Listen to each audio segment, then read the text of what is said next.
Okay, here's what I wanted to try and do. I want to try and, as soon as we get, there we go. Here's what I want to try and do. I'm going to talk a little bit differently than Richard in the sense that I'd like to explore with you what we mean by deep tech, why it matters, and ideally why Singapore is in a position to do something important in this regard, and AI will be one of those subsets. So let me jump straight in. What is deep tech? We define it at SGInnovate as something that has a scientific core. There isn't any magic definition that said it must be AI or autonomous vehicles. So we start with, is there a high barrier to entry? Is there something that's difficult for people to replicate? Another way of thinking of it, to use an MIT type of expression, founded in a lab, not in a dormitory. So these things that are higher and more complicated. Deep tech, though, I would argue, has made all of this possible. Everybody here is a function of advances in deep tech. Without antibiotics, without skyscrapers, which is a function of technology, we'd be living much closer to where we work. Without trains, internet, which was obviously the precursor, was the telegraph. All these things that have shaped human civilization and where we are, even lifespans and how we go forward, is a function of deep tech. So what I'd like to do is stress that it matters. I'm also going to use this as a chance to plug one of my pet peeve, which is there has been one moonshot in human history, and not every corporate initiative that we think of before lunchtime should be called a moonshot. So when people say, let's come up with 3 moonshots before we take a break, please can we think about moonshot as something that was hundreds of billions of dollars, people's lives, huge advances in areas that people knew nothing about, and that was what caused a lot of humanity around the world to rally to what we now refer to 50 years later as a moonshot. Here are some of the challenges we're facing. Without deep tech, I would argue we have some very significant, even unsolvable problems. So I won't list all of these, but you know that we have real issues around food allocation, water scarcity. I mean, Jakarta is sinking because of the groundwater being removed. So there are a lot of very significant human problems. And I would argue that deep tech is something that we need to rally behind in terms of investing in and supporting, because we need answers. Let me illustrate the scale of what's happening. Now, don't be distracted by the numbers. These are just sort of moments in time taken every 3 years by Department of Statistics here in Singapore. There is a growth in the number of startups, so that's a good thing. My team and I and lots of other parts of Singapore and the Singapore government work on this, so we're all excited. But what I'd like to illustrate is that deep tech continues to be a fractional part of what's happening. I would argue, and I'll be controversial in case our friend Jonathan would like to pick up on any of these things, the world doesn't move forward based on another and another and another restaurant booking system or bicycle sharing app, even while we have some very significant problems. So convenience is great, but we need to also think about the really tough stuff that means we will or won't be here in 50 years. And right now, deep tech is an area that is growing, but still a fractional piece. Why? Pretty obvious. If you're an LP or if you're a limited partner in an investment fund, you have 3 things that you want to accomplish. You want the highest return for the lowest amount of risk in the shortest amount of time. And none of those are explained by deep tech. Deep tech is hard, it's complicated, tends to be capital intensive, tends to be harder to adopt. I would argue it's important, but it's not as easy as building something in another part of the technology industry. So that's why we exist. That's why we set up SGInnovate 3 years ago. Wholly owned by Singapore government, so we act in this sort of 2 worlds at the same time. We are a private limited company by structure. We have the Ministry of Finance as our one investor. We sit in PMO, we're linked to NRF for anybody that's interested in the construct. Our only mission is to be of value and use to entrepreneurial scientists. So not every scientist wants to be entrepreneurial, and not every entrepreneur is scientific, but where we have that intersection, we want to be useful. So we think of things like raising investment capital, helping find great teammates, helping find early adopters. Those are complex issues when you're talking about computer vision in healthcare. That's different as a hiring profile than some of the other technology needs. Richard touched on some of the needs and the skills. If you take things like computer vision and a domain, that's a very small pool of individuals. So we need to think about these things, and that's part of what we do. We build companies, and we believe that by building companies and communities, an ecosystem emerges. We do not believe in trying to create an ecosystem and hope that companies rise from it. So we tend to start from let's build great companies and great communities, and then an ecosystem is what happens. That is the genesis of the thing we call Silicon Valley. Great companies like Fairchild, and then Stanford said, how do I produce more great men and women for companies like Fairchild? And then on it goes. Okay, 2 deep tech companies that are building for humanity. Both of these are SGInnovate portfolio, so in the spirit of disclosure, I'm just here to describe what they do and why we believe in them. Both were founded in Singapore, and we think that matters. We think they're good illustrations. NDR, thinking about medicine in terms of combining robotics and AI. How can a clinician better find the insertion point and angle and depth for a needle to biopsy a concerning area, a lesion? So today, with live images, surgeon tries to figure it out and then makes that insertion. These 2 founders have used robotics and different images, so CTs, MRIs, to try and help better improve the angle of attack. The moment of insertion is still the clinician, so back to the point that this does not replace the doctor, but this assists the doctor to be at a superior level of performance than he or she might otherwise be. Founded, born, raised as an early stage company in Singapore. C-Mode, working on helping increase the predictability of stroke. Again, when you go to hospital, you have a CT and MRI if you have a certain set of symptoms. So these are not new images that have to be gathered. These are already in the workflow, which is why this adoption is very significant. Makes it easy for hospitals and clinicians to adopt it. So C-Mode takes existing image information and combines hemodynamic modeling, which is blood flow modeling, to try and understand the flow of blood within the arteries and where plaque exists that creates friction that makes the possibility of a clot greater. Again, founded in Singapore, 2 NTU grads, worked with lots of different hospitals here on a prototype. Currently in Australia, working in some hospitals. Why? Because for better or worse, the reality is that some of the hospitals in Australia have been more open and more comfortable to utilize data to try and drive experimentation and adoption. And like any great entrepreneur, you go to where the opportunity is. So we were very conflicted emotionally, which is as an investor and as a cheerleader for them, we said, go where the opportunity is. I also gave very direct feedback to some senior government leaders saying, if we don't fix these things here, we will build great companies and they will grow somewhere else. So I think this is an important thing for us to be very open and honest with each other about. Here's the question that I'd like to pose for our discussion and our panel. I'm not especially thinking about how we can use AI to reduce OpEx or how we can drive revenue, although those are important things for a company. But companies have the capability to think about those issues with help from Microsoft and many others. What I would like for us to continue to discuss is what do we expect of AI as humans, as humanity? How do we want to use data? Do we want to make data available when it suits us for purposes of convenience? The answer is yes. We do that today for Lazada and Amazon and anyone else. When it comes to sharing medical records, half the room will always reduce and drop their hand down. Every time I ask a room full of people, would you share medical information in pursuit of improvement in diagnostics and treatment, even if we could say to you, don't worry about privacy and anonymity, we can guarantee it, still, half the room drops their hand down.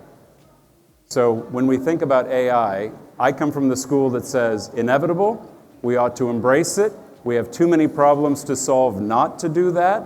And so now what we need to do is think about what does privacy mean? What are the rules around liability? Who is accountable for an autonomous vehicle running off the road? All good questions. My point isn't that those questions don't exist. It's let's discuss them and tackle them in the same way that we've had to think of safety belts and airbags and anti-lock brakes when we put vehicles on the road and then discovered that it didn't work in the way that we would have hoped. So I'm on the side of we need to embrace AI in order to tackle tough problems. But let's think about it from the big picture level and not so much from the business productivity level. That's for all of the business leaders to think about. What do we want as people, as humans? So I'd love to continue the dialogue. I know we want to get straight into it. So if you want to continue the dialogue, this is how to reach me, and love to carry on. So thank you very much. Thank you, Steve. So just to be a little contrarian here, you raised two good examples, I think. In the case of education, there's currently a big backlash in the U.S. Over computerized education, essentially, that it's used as a kind of a cost-cutting thing on the one hand and a profit generator for the companies on the other hand, but it actually doesn't really do much for students. And so, in fact, on the contrary, that students don't want to be taught by an algorithm, they want to be taught by a person. And there's a lot of arguments to be, that people are better teachers than algorithms. I agree. So how do we assess that? Like, what's the framework, to say, well, actually, this kind of AI-driven educational system is not really good, except maybe for the people who sell it? Yeah, I mean, to me, and I'll try and be brief on this, to me, there's never a binary this is or this is not. What I'd like to put forward is a belief that AI is a complementary tool. Let me illustrate the point. My eldest girl is a grinder. She learns based on spending hours and hours and hours going over something. My son is more of an experimentalist and free thinker. It would have been great for them when they were going through different stages of school if that learning could have been molded and provided to them by a human. So I still want that human intervention or human contact. But the idea that you have 20 kids sitting in a room and then you have one push and kids learn in different ways. So I'm a believer, just as there's personal medicine and personal fashion and personal food, why ought there not to be more personal learning? So I don't mean give a kid a laptop and then say, take the exam. I'm asking for understanding neurolinguistic and the learning patterns of kids in order to make sure that the teacher is understanding how to interact with them in a different way. The second example you cited with facial recognition and public safety, and I'd like to put this question to Richard. There is a quite interesting debate right now, specifically around that, because everyone wants public safety, but what level of surveillance and intrusion on you as a person are you going to accept in exchange for public safety? And there's a big kind of cultural divide on this. If you ask people in China, they'll say, well, yeah, the safety aspects are great, and we don't really care about the privacy aspects. But in the United States, it's not really the same discussion. And so my question is, what is the sort of mechanism for working out that conflict between essentially between personal privacy and autonomy and safety? Because if there's no mechanism, then it'll just be rolled out, without really consideration for the privacy aspects. So there has to be kind of some way of adjudicating that, and Microsoft, I think, is one of the companies that's kind of in the teeth of that problem right now. So what should that sort of trade-off resolution mechanism look like? That's a very, very interesting question, Jonathan. I think when you think about facial recognition itself, and our chief legal counsel have come up really strongly about it's something that governments around the world should really consider about regulating itself. But the way I like to kind of look at that, it's also not just the technology itself, but really the humans behind that technology, the companies, the organizations, and the teams that are implementing or thinking about deploying that technology into society itself. A lot of times, what I like to share with business leaders is that when we think about putting our teams together, the various team members, the leaders, we look for cognitive intelligence, we look for emotional intelligence in these folks, right? But I think there's that third element around a moral intelligence of a person or of a team when they come together to work on something as complex as complex as artificial intelligence itself and the implications to society and to human rights like privacy, for example. So I think that's always that balance that organizations and leaders needs to just think about. It's not really about just the brightest scientists behind that, but really what's the moral compass of the team when they think about deploying such technologies into society and the potential of it being abused, knowing that that is a potential fact, and how this policies get put in place, checks and balances be put in place, so that there is enough checks and balances across the ecosystem itself, not just the technology itself, but also the people behind it. I think that's the element that we as humans can come into play when we think about a kind of technology like facial recognition. And so within Microsoft, is there any way that idea is institutionalized? Are there cases, and I would put this to Steve too in a different context, but are there cases where you would say to a customer or even to a kind of internal customer, would you say, no, don't do that. Like that really is over the line ethically. Do those situations come up, and how do you, those are tricky calls, right? Yep. So how do you, what's the mechanism for those calls? Yeah, that's great. We do have a mechanism. Short answer is yes. A couple of years ago, across the organization, we formed a ethics committee. This was a cross-functional set of folks, not just from research, but from engineering, but from businesses across the board. This is the Ether Committee. You can read about it online as well. But at the same time, what we did was we designed some sets of principles to engender trust when we think about selling or building artificial intelligence technology itself, whether is it around reliability and safety, whether is it around fairness, whether is it around bias. All of that is enshrined within the 6 principles that we have. And I talk a little bit about that when I engage with business leaders here. And what that has proliferated throughout the company in Microsoft is that we have had people appointed, or let's say in some ways trained and sensitized to these principles across the company, even in the sales arena, for example. So I sit on the Responsible Technology Council within the organization itself.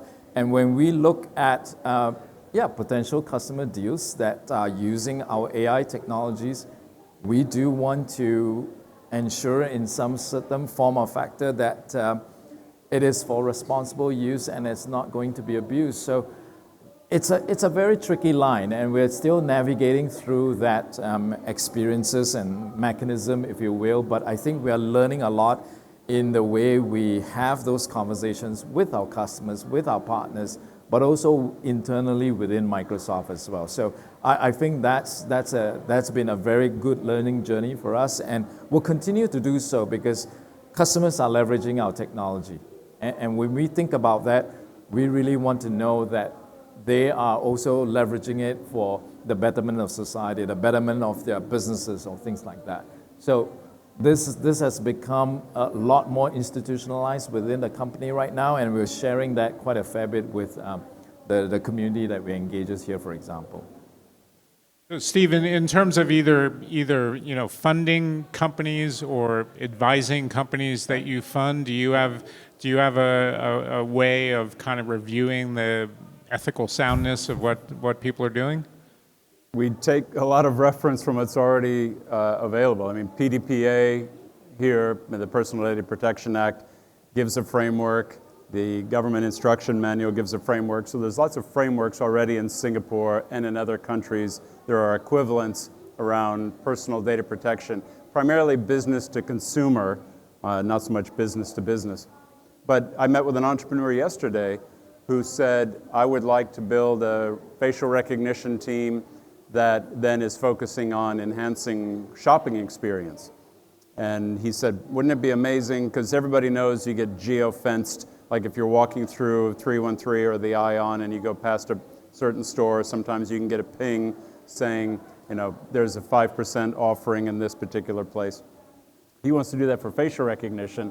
So when you're walking around the mall, the idea is it says, this is Steve or this is Richard, and I know that Richard likes these things, and I'm going to make sure that Richard is incentivized to stop in at this store for this particular offering. And my question to him was, that sounds pretty scary to me. There's two things in my world. Facial recognition is either security enhancing or convenience enhancing, and he wanted to play it to the convenience enhancing side. And he has lots of retailers that, not surprisingly, said, boy, if you build this, we'll be a customer. My question to him was, go check with the PDPC, the commission that oversees the Data Protection Act. Go get some legal advice. Go check some other areas, and he's working on it, and then let me know where you stand. So it's not our role to be a moral judge, but it is to say, we won't invest in it, we don't know others that would invest in it, and we think you're going to have a tough time with adoption unless you take these questions head on. So that would be an example where already facial recognition is moving into daily life and out of security services portfolio. So you are kind of being a moral judge, right? I mean, if you say we're not going to invest in it, that's a... Because we don't think that there would necessarily be a viable business. What we don't want to try and do is say, you ought not to ever use any technology like this because we don't feel good about it. Back to your point about cultural, may be amazing in market one and not amazing in market two. I don't want my bias. If we talk about having unbiased AI, which both Richard and I try and think about, unbiased AI, then I cannot be biased in my view. What I would say is that business is not going to succeed, and therefore there isn't something which represents an opportunity for us to participate. I tend not to say, I'd love to be a part of your business, but I don't feel good about it from an ESG, right? Ethics and sustainability and governance.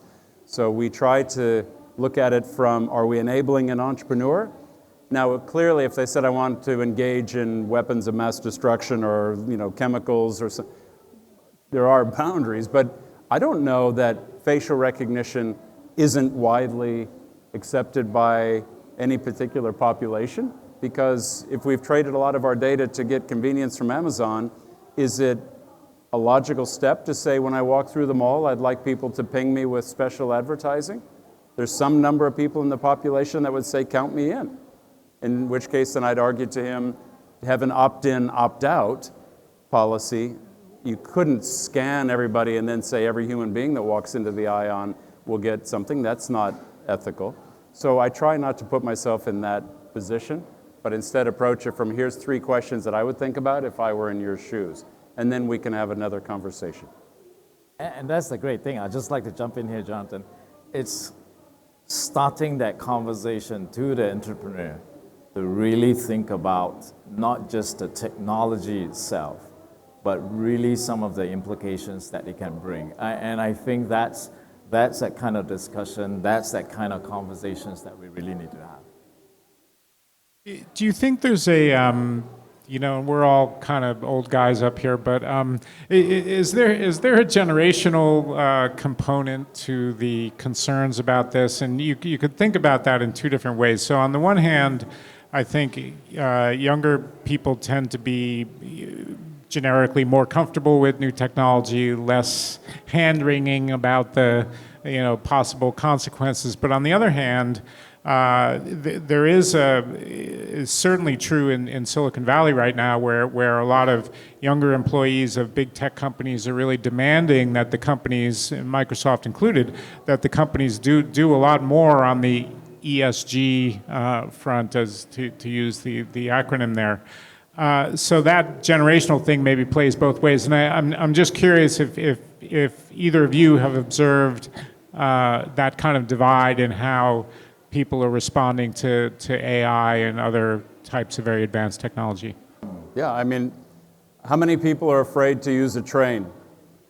How many people are afraid to use an elevator? Nobody. But when the lift or the elevator was introduced, it was a source of great anxiety. And a chap named Otis, who developed brakes that if the lift were to unexpectedly drop, would clamp onto the rails and prevent a catastrophe. And of course, you'll know the name Otis in lifts now. So every technology goes through, it's new, people are fearful. As it becomes more mainstream, anxiety reduces. And as far as I'm concerned, with my 15-year-old as a proxy, she becomes annoyed if Alexa does not understand her instruction on the first speaking. And my point to her is, 5 or 6 or 7 years ago, that wasn't even a method of meaningful interaction. So in 5 or 6 or 7 years, as the vocabulary increases and learning increases, so she sees that as a very normal thing. She's only frustrated by the level of accuracy that it currently has, but that's going to change in orders of magnitude in the years ahead. So my answer is, I don't know that it's young versus less young. I just think that tech goes through this period of anxiety and unfamiliarity, and then it becomes familiar, and then everybody said, what was the big deal? Yeah, it's a great point. I think it's also reflected in a book I was recently reading called Innovation and Its Enemies, on how when innovation first came about, we all really like it to look like the previous innovation so that we don't fear it. But I think that's a very important thing. When we think about the different generations of folks that's entering the workforce, and I got interviewed recently by one of our interns, and she was just asking a question about, hey, how should I gain credibility with my seniors at work and things like that, and I paused her for a little bit just to say, the context that we grew up in our workplace and access to information and the style and technology was very different from your time right now in terms of access to information and style and all of that. It's very hard for me to just impose my way of thinking and my approach or definition of success to you. So I think, like what Steve said, is that whole continuum that it's very different. And yet I think we as let's say the older adults of the industry should really think about not just about imposing our definition of how we should think about this, but really having that conversation on an understanding of what the experiences and the context that they come from, and the context that they come from. And when we learn from each other, I think there will be some magic in there. Just one last question, is a slightly different aspect of the point, but in the survey you showed customer engagement as being a top usage of AI, and certainly the voice interaction, I understand that piece of it. But one thing I don't understand is a couple of main interactions. So I'm a DBS Bank customer and I'm a Singtel subscriber, and when I go on their website, they have this chatbot, which is supposedly an AI chatbot, and is going to answer my questions. So that chatbot can never, ever answer a question. The only thing it can answer is a simple search query, essentially, and everything else, it's like, forget it, So I'm not really seeing it in terms of, AI as a customer engagement improvement. So just curious as to your thoughts as to kind of, sure, I mean, it'll get better, but it seems to be quite far off. And so I just wonder, in terms of the here and now, when people talk about customer engagement, what does that really mean? Because, you also reference, like, you don't want it to degrade your dignity, and it kind of degrades my dignity a little bit with that stupid chatbot, So where are we going to kind of see it being helpful, and in what realms and how quickly? Okay. I got to be careful there because both of them are my customers. but I think it comes back to, if you recall the presentation I shared earlier around tech intensity itself, I think some of these interactions and some of these early attempts at bots are still kind of based on prior technologies and capabilities, if you will. And the way to think about it is that it's not just the use of the technology itself, but really thinking about how does that augment together with the humans that's behind it. And when you think about not just the adoption, but also the capabilities of the workforce itself, how are they bringing the workforce into that chatbot experience? If there is a sensibility that, hey, Jonathan is not getting a very good experience just interacting with my bot at that point in time, is there a human that can jump in right away and say, hey, Jonathan, it's me, I'm really human, and we're still working on improving our bot. We'd love to work with you on your business. The hack of those bots is to say into the bot, I want to speak to a person. Yeah, there you go. But I think that's I think it's still an evolution. It's still a journey itself, and I think that organizations that are implementing these technologies cannot simply just think of, hey, that's the way I reduce my customer support personnel. I think that's the wrong way to think about it. They should really think about, I've got this bot that can answer some of the easy questions, but when I have a more complex customer with very sophisticated needs to address, then I should put my best foot forward in terms of that customer engagement. And that's when the human steps in. Quick response is that all these things will continue to evolve, so I think it's unfair to say this is an example of where it's frustrating. I think it will always improve, and I understand and agree that chatbots, like other tech, is still on this journey. It's so early. I think the other thing that you'd want to highlight in terms of where we have come to rely on tech unknowingly is, like this evening I'm flying to London. We all know that apart from a relatively few number of minutes, the 14-hour flight will be controlled by a machine or machines or intelligence. Importantly, I think there's an opportunity for that to keep us more safe. So again, I'm very biased in terms of tech optimism, but recently landing at a city in Europe when there was stormy conditions, the pilot came on and said, this is now not something that I feel is for me, right? I mean, he phrased it more elegantly, but basically said, I'm engaging auto land system. So the plane and the airport are going to talk to each other. So I'm here if I need to jump back in, but essentially it's not autopilot, it's auto land. Pilots always land, but in this particular case, he said this one, because of the conditions, I'm more confident for us to do that through the tech. And it was without a doubt, despite the howling winds and rain, the smoothest landing ever. So I came out and said, thank goodness, because this is a role in which, quote, AI, if you want to think of it as an extension, kept everybody on that plane safer than the human could. So we need to look past all of these short-term blips and bumps, be more assertive and excited about adoption. These are learning systems. The more they learn, the better they become. Let's talk about the important issues that underlie it. Job elimination, going to happen. How do we try and make sure that there's a good support system for those that are not reskillable and trainable? Good social discussion. Privacy of data, critical to tackle, but I don't think it's a reason not to proceed, etc. Right? So I'd like to argue in favor of, despite the limitations of the chatbots, I think these are things that we need around us, not for convenience, but because we have some really tough problems facing humanity. Great. Well, thanks very much, both of you, for a great discussion.